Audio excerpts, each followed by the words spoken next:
oleh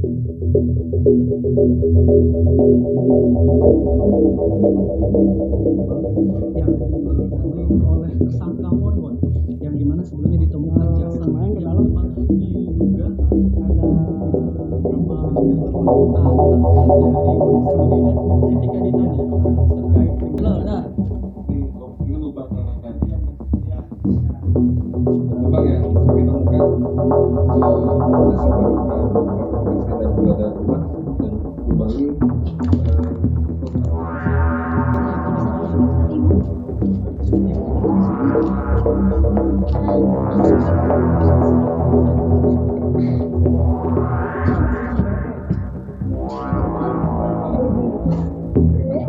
Sore ini kami datang kembali dengan tim yang lengkap, kolaborasi interprofesi dari Laboratorium Forensik, Kedokteran Forensik, Inavis, dan juga sore ini ditambah dari Psikologi Forensik.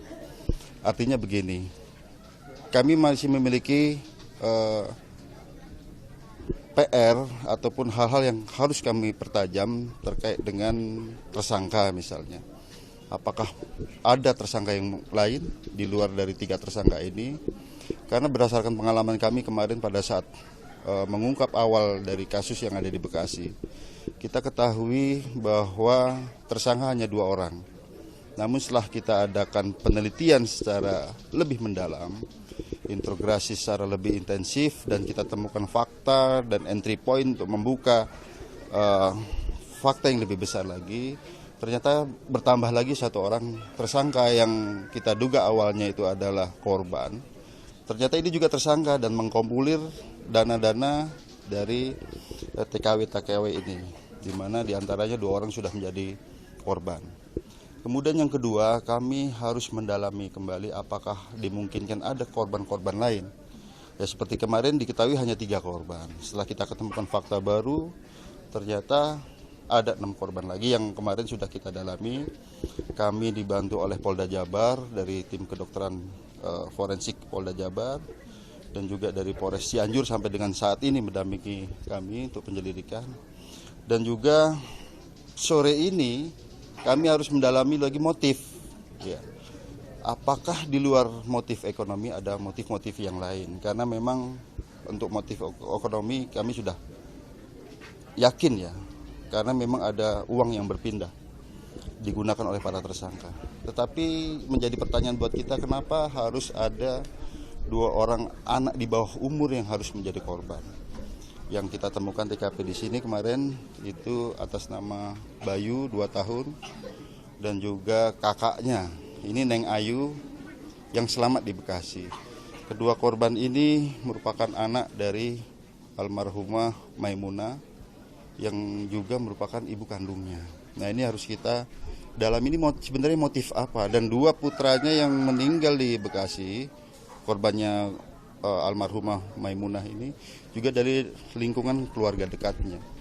Artinya motif akan kami terus dalami karena memang ini merupakan misi kemanusiaan juga Mbak ya.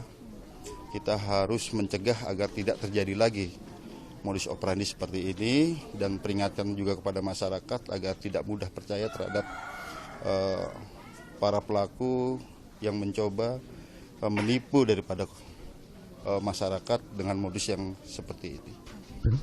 Tapi yang kemudian menarik ini adalah terkait motif ini, kan ada berbagai informasi. Salah satunya adalah kemudian motif terkait ada keterlibatan praktik perdukunan begitu. Apakah kemudian motif ini dibenarkan oleh pihak kepolisian?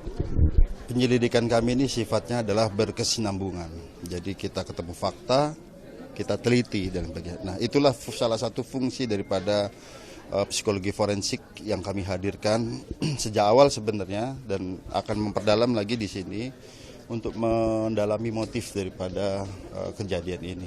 Akan diteliti dari berbagai aspek dengan metode otopsi psikologi, retrospektif ya, dari berbagai sisi perilaku baik itu korban maupun juga para tersangka utamanya. Nah, sekali lagi kita yakinkan ada motif yang lain di luar motif ekonomi, karena ada 2 orang anak di bawah umur yang menjadi korban, dan juga ternyata korban-korbannya ini masih dalam satu lingkaran family tree daripada tersangka. Gitu. Yang juga menarik adalah kemudian bagaimana korban-korban ini menghilang selama bertahun-tahun, Pak. Tapi kemudian tidak ada laporan, tidak ada kemudian kecurigaan dari pihak keluarga korban. Ini polisi menanggapinya seperti apa? Ini yang kami akan dalami terus, karena bukan tidak laporan, Mbak ya. Ternyata salah satu korban atas nama almarhumah Noneng ini ada laporannya ternyata.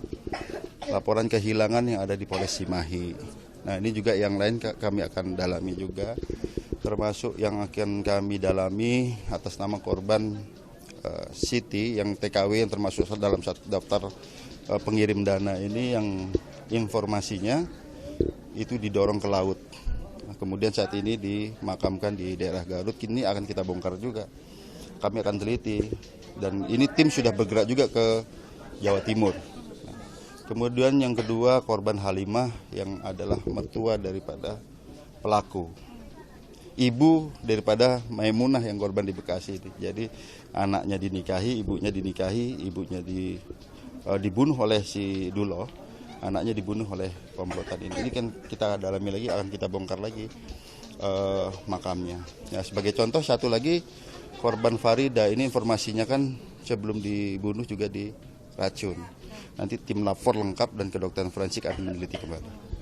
Kemudian psikologi forensik nanti yang akan kemudian bermain terkait hal itu. Ada informasi ada tambahan 2 korban yang sudah diketahui oleh pihak kepolisian di Badung, informasi apakah itu betul? Nah ini yang akan kita bongkar lagi makamnya ya atas nama korban Halimah dan satu orang lagi di Garut. Tapi juga kita akan cross check informasi yang lain. Jadi segala informasi akan kita tampung dan kita akan dalami. Sebagai contoh dari salah satu TKW yang ada di Arab Saudi yang dulu pernah hampir dibunuh juga dengan modus yang sama atas nama Yeni. Dia memberikan informasi bahwa tolong dicek rekannya atas nama ABC apakah masih dalam keadaan sehat, dan ini juga akan kami teliti tentunya. Itu ya, ada kemungkinan korban dan bahkan pelaku ini bertambah terus begitu ya Pak? Ya kita akan dalami intinya sampai dengan tuntas, jangan sampai terulang kembali ada korban baru lagi dan lain sebagainya.